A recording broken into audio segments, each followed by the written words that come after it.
every demonic entity that tries to come to get you. Nothing can get you because Hi, my YouTube family. Welcome on Set again. Today, our topic will be entitled Physical Manifestation of Love. that Abraham loved the wife so much that he hearkened to everything and hearkened to whatever the wife would tell him, even though he knew what God had told him. Abraham disobeyed God to listen to the wife. Why? Why would a man listen? Why would a man obey the wife?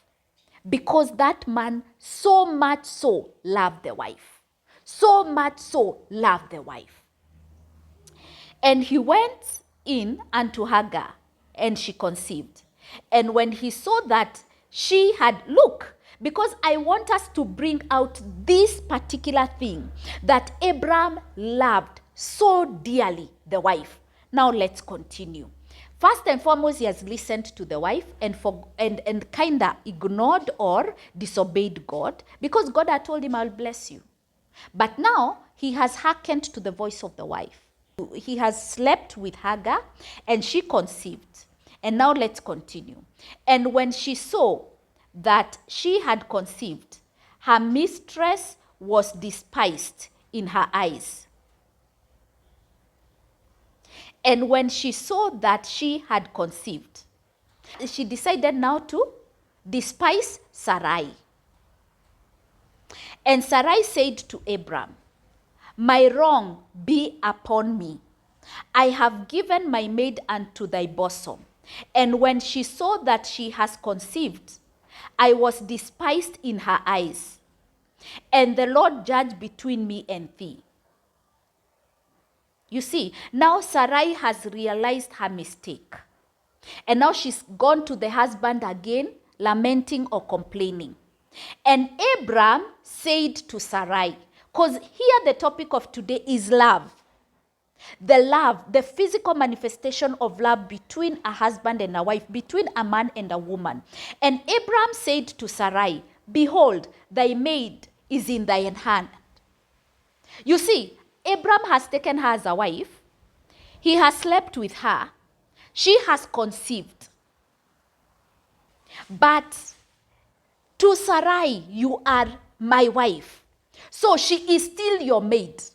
She's not even my wife.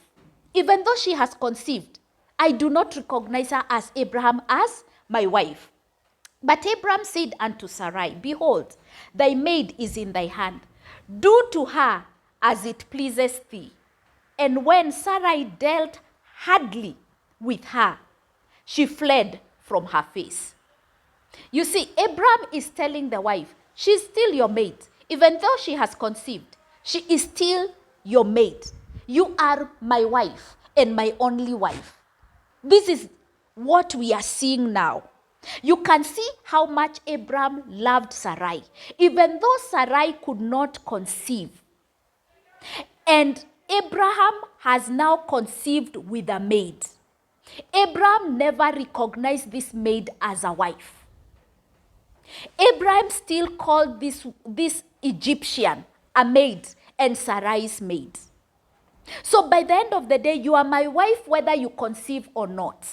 Whether we have erred before God, whether I have conceived with this maid, she's still your maid. Do with her whatever you feel like. Because by the end of the day, Sarai, you are my wife. She's your maid. Deal with her. Even though she has given me what you have not given me, you are still my beloved wife. Deal with her. So you can see the magnitude of love that Abraham felt for the wife, Sarai. I will take you to Genesis 17, 5-6. Despite Sarai was barren, despite Sarai would not give birth, Abraham loved Sarai. Let's go to Genesis 17, 5-6. Neither shall thy name any more be called Abram, but thy name shall be Abraham. For a father of many nations have I made thee. You see, a father of many nations have I made thee. This is after Genesis 16, where Abraham has already conceived with the maid. God is still blessing him. God is still blessing him. Why? Because love is present in this union of marriage. Remember that love covers a multitude of sin. That is in the New Testament. And now you are seeing this scripture manifest. That despite you have erred, despite you have sinned, I'm still blessing you, Abraham. Because you can see what we have just read up here is Genesis 16, 1 to 6. This is where now Abraham has taken Hagar and slept with her, and she has conceived and given birth. Now, Genesis 17, I'm reading 5 to 6. Neither shall thy name any more be called Abram, but thy name shall be Abraham. For a father of many nations have I made thee. Abraham, a father of many nations. Now his name has been changed into a father of many nations. So when you hear Abraham, he's a father of many nations. A father of many. For a father of many nations have I made thee, and I will make thee exceeding fruitful, and I will make nations of thee, and kings shall come out of thee. Look at the blessing.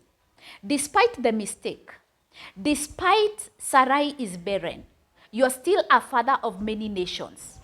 Nations will come out of thee, and kings shall come out of thee. Out of thee, Abraham, nations are coming out of thee. Kings are coming out of thee. Like the dust of the ground, so will be your seed. Like the stars in the sky, so is your seed. Blessings continued to flow in the presence of love. Don't forget, in the union of marriage. And now you will continue seeing the reason why the enemy, the devil, fights the union of marriage. He knows in depth. He knows spiritually and physically what will happen when these two become one. When this ingredient called love comes and glues these two into one body. He knows the outcome. He knows the results. He knows when you begin to realize who you are as a man, spiritually and physically. When you begin to realize who you are, spiritually and physically, who you are, the woman. When both of you begin to understand what is this, spiritually and physically, what is the definition of marriage? The enemy knows very well the outcome. So he will not let you be. He will not allow you. And that is why you can realize now this kind of knowledge was hid. This kind of teachings, you will not find it anywhere. The depth of Genesis cannot be taught, was not being taught. So that you do not wake up to realize the original mindset of God pertaining the union of marriage, pertaining these two becoming one. Now you understand why. So, I will make thee exceedingly fruitful, and I will make nations of thee, and kings shall come out of thee. Now I will take you to Genesis 17:15 to 17 again. And God said unto Abraham, now he has become Abraham, as for Sarai thy wife, thou shalt not call her name Sarai, but Sarah shall her name be. And I will bless her, and give thee a son also of her. Yea, I will bless her, and she shall be a mother of nations. Now, you see Sarah? Sarah is a mother of nations. Kings of people shall be of her. Then Abraham fell upon his face and laughed, and said in her heart, shall a child be born unto him that is 100 years old? Abraham is 100 years old. And shall Sarah, that is 90 years old, bear? Abraham could not imagine. Now look, doubt has started encroaching. Because remember earlier, Abraham believed. And as time is passing, God is continuing to bless Abraham to the extent of changing his name now a father of nations. Kings will be born of him. Nations will come out of him. Same as Sarah now. And Sarah now, she is a mother of kings. Nations will come out of her. And look at it now. Abraham is 100 years and Sarah is also 90 years old. So Abraham laughed. But whether he laughed or not, let's continue. Genesis 20, 2-3. And Abraham said to Sarah his wife, "She is my sister." Look. This is Genesis 17. Abraham and Sarai. Abraham is 100 years. Sarah is what? Sarah is 90 years old. And still, Sarah is still very, very attractive. And now Genesis 22-3. And Abraham said to Sarah, his wife, you see now she has already even been changed. She's not Sarai now. She's Sarah. 90 years old plus now going. And Abraham said to Sarah, Abraham said of Sarah his wife, "She is my sister." And Abimelech, king of Gerar, sent and took Sarah. At what age? At the age of 90. She is Sarah now. She is 90 years old and she's still very attractive to kings, not ordinary man. Not an ordinary man, but to a king. She is very attractive, very beautiful. You can see the manifestation of love in the union of marriage. But God came to Abimelech. Look, remember the scripture above when God told Abraham, even in the midst of fear, don't fear, because I am personally your shield and your great reward. I am your shield. Now, Abraham has lied. This is my sister. And in real sense, he didn't lie because Sarah was a sister. Sarah was the sister to Abraham because they were born of the same father, but different mothers. But now, he did not tell the king, Abimelech, he did not tell him, yes, she might be my sister, but she's my wife. I've taken her as wife. So it's an abomination for Abimelech to take somebody's wife. But now remember, Abraham used to fear he might be killed and Sarai to be taken. You see. But what he was forgetting is what God had told him. I am your shield. Personally, I am your shield.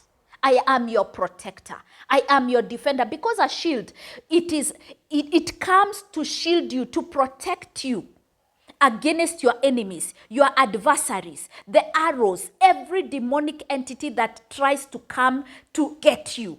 Nothing can get you because God is your shield. As a result of what? Love in the union of marriage. But God came to Abimelech in a dream by night. You see, God lived to confirm his word to Abraham. I am your shield. God personally visited Abimelech because he took Sarai and said to him, "Behold, thou art but a dead man. I have already killed you. For the woman which thou hast taken, for she is a man's wife." Abraham could not tell Abimelech. God had to become the shield he promised Abraham. I am your shield. And look at it this way. Sarah is 90 years old, still attracting kings. Recap, let me just say these two statements. Sarah, as young and beautiful in the first kidnapping story of Pharaoh in Egypt. Remember, she was about 65 years when she was kidnapped by Pharaoh. Again, now, Abimelech has taken her at the age of 90. And in real sense, in our present day, at the age of 65, at the age of 90, how does a woman look? And especially coming from the union of marriage. And you can see in the Bible, it's a complete opposite. That as you're aging, not only are you aging gracefully, but you're becoming fairer and fairer, more beautiful, glowing day by day, without wrinkle, blemish, or spot.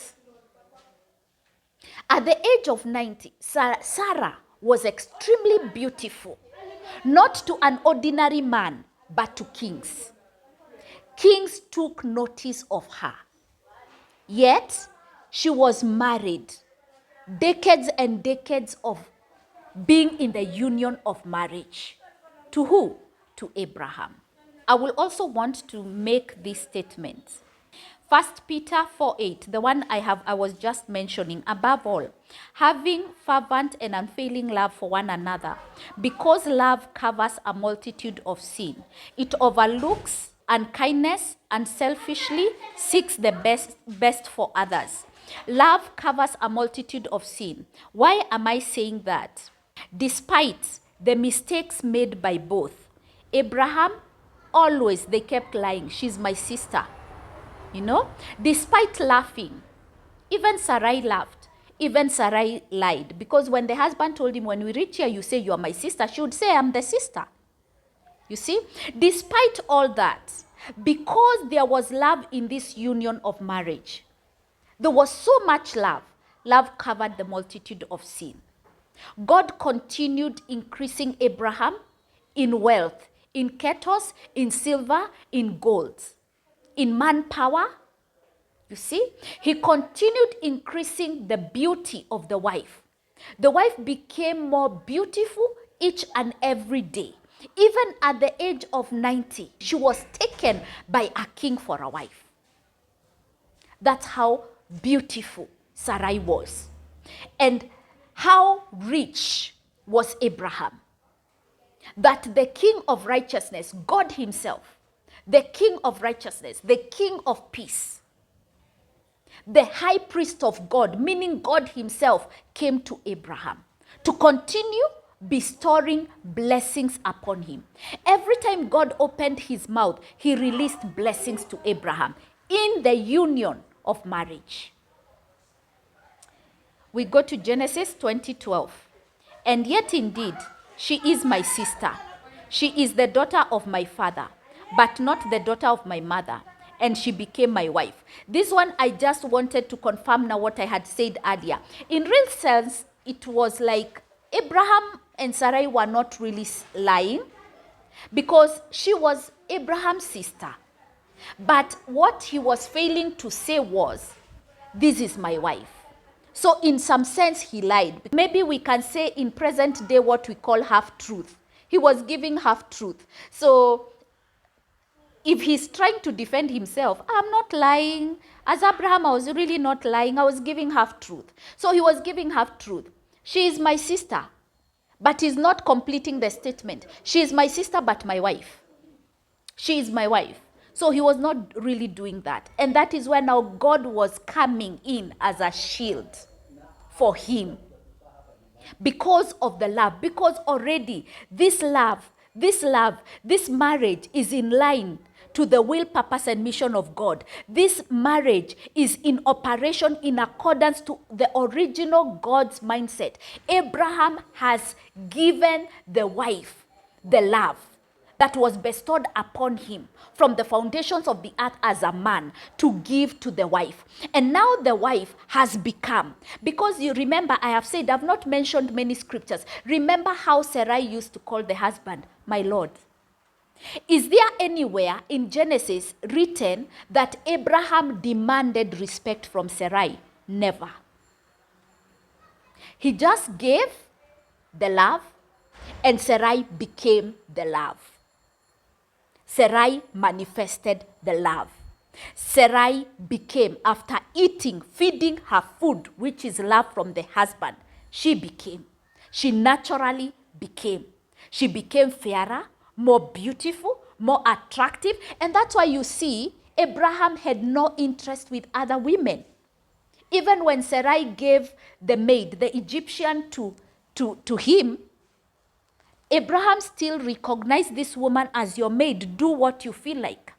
Despite Sarai not conceiving, Abraham continued loving on the wife. Despite another woman conceiving on behalf of Sarai, Abraham did not recognize this Egyptian woman. He continued recognizing Sarai as my wife. Whether you give birth or not, you are my wife. Do unto her. Deal with her the way you feel like dealing with her.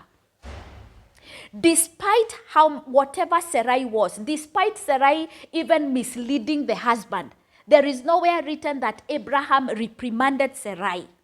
Remember, Sarai told him, take the Egyptian as a wife. Yet, Abraham recognized this Egyptian not as a wife, but as a maid. See the depth of love that Abraham had for the wife. He disobeyed God, obeyed the wife because of the love he had bestowed on her. And still even God recognized that and continued blessing them. And even in some cases, read Genesis, read the story of Abraham and Sarai. God would even agree with Sarai. God would agree. You can see what happens when this glue called love glues these two together, and they are perfected and completed in accordance to the will, purpose, and mission of God. See the manifestations that follow. See the outcome. See the results. This scripture, I wanted to read it so that now you can understand that in real sense, what I am saying, that love was the reason why Abraham was blessed the way he was blessed. Love was the reason why Sarai was that beautiful. Now look at Genesis 24:64. Now this is the son of Abraham, Isaac. And Isaac brought her into her mother's Sarah's tent. This is now after Sarai died, and Abraham has already now helped to get, you know the story, how he sent his worker to go and get a wife who was called Rebecca. So Isaac married Rebecca. Now look at this statement. That's why I'm bringing Genesis 24:67 alone. And Isaac brought her into his mother Sarah's tent and took Rebecca, and she became his wife. And he loved her. And Isaac was comforted after his mother's death, and he loved her. Where did Isaac learn to love a wife? From the father. Because remember, this is the son of Abraham. He can only be unto the wife in accordance to what he observed the father be unto the mother. So Isaac loved her. And you can also remember again now, in the same life of Isaac, the same happened. Because Isaac loved her, look at Genesis 26:7, and this is now in my closing. And the men of the place asked him of his wife, and he said, she is my sister. For he feared to say, she is my wife, lest, said he, the man of the place would kill me for Rebekah, because she was fair to look upon. Now, do you understand the manifestation of love? Do you clearly see the manifestation of love? Do you see this is physical evidence of love manifestation, the love of a man to a woman from the Old Testament, yet you are being taught in the New Testament that when you, man, love your wife as Christ loves the church, this woman will not have any wrinkle, will not have any spot, neither will she have any blemish. This woman will continue to flourish, to glow in beauty, to grow and to glow in beauty. Even as she progresses in age, age will just be a number, because she will be nothing short of that age. She will actually continue becoming more beautiful than her yesteryears, which is the opposite of our day to day. As you age, you become less desirable and attractive. But that is not the case. As you age, you are supposed to be younger and younger and younger. You are supposed to look more fairer, more beautiful, more attractive to the kings, not to just ordinary men. When a man loves a woman, her beauty attracts kings. And this is the reason why this was put in the scriptures for us to understand that the beauty of this woman attracts kings, is for the woman to understand the level of that beauty. That is not an ordinary beauty. A beauty that is recognized by kings is not an ordinary beauty. And in my closing, I would want to say, when God tells you something, believe. This is the only thing you're supposed to do. Believe. And by choice, make a solemn decision to obey. And when a man, now I'm to the husbands, because love was given to the men, the love that we are talking about, the eros love. When a man is told love your wife as Christ loves the church, God has catapulted the man to the level of Christ, to the level of God himself. And now he's telling you, man, as I do. As I love the church, this is the way you're supposed to love your wife. And these are the benefits.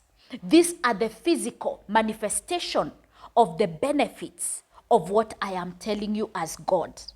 As I love the church has no spot, blemish, or wrinkle. The church will never age. The church will retain its beauty. This is the same way your wife will be. So man, as I do. God has lifted the man into the level of himself. And he's telling you as the man, as I do is the way you're supposed to do. As I love, this is the way you're supposed to love your wife. And as you love your wife, these are the physical manifestations that you shall begin to enjoy as the man. Because as this woman is becoming more beautiful, more fairer, this is your pride, this is your joy. Every man out there will know that this woman is well kept. Every man out there will respect you. And in our day-to-day, other women will begin to admire you, the man, because they can clearly see that you know. You have clearly defined yourself spiritually and physically. You have clearly defined the union of marriage. You have defined who the wife is spiritually and physically.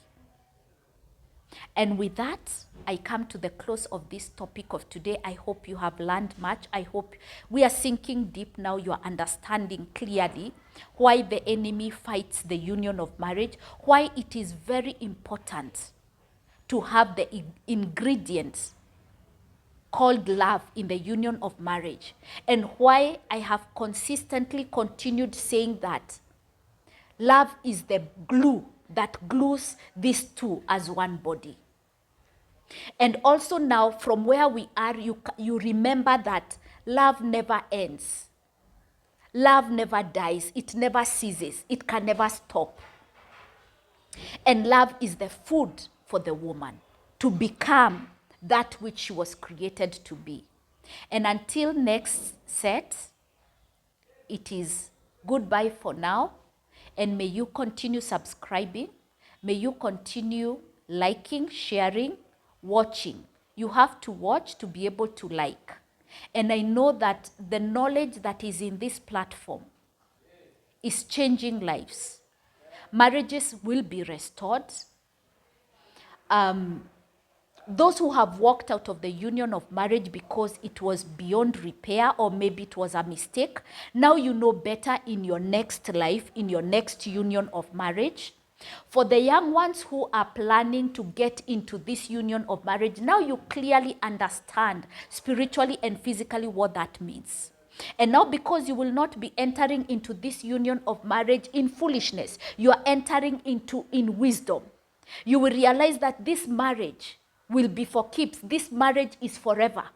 This marriage cannot be broken, cannot be destroyed. The enemy will not come in to rob you of your relationship, your marriage. He will not come to kill your union of marriage. Neither will there be destruction. Because this union have started from the platform in wisdom. The platform of wisdom. Until next time, it is bye-bye. Thank you.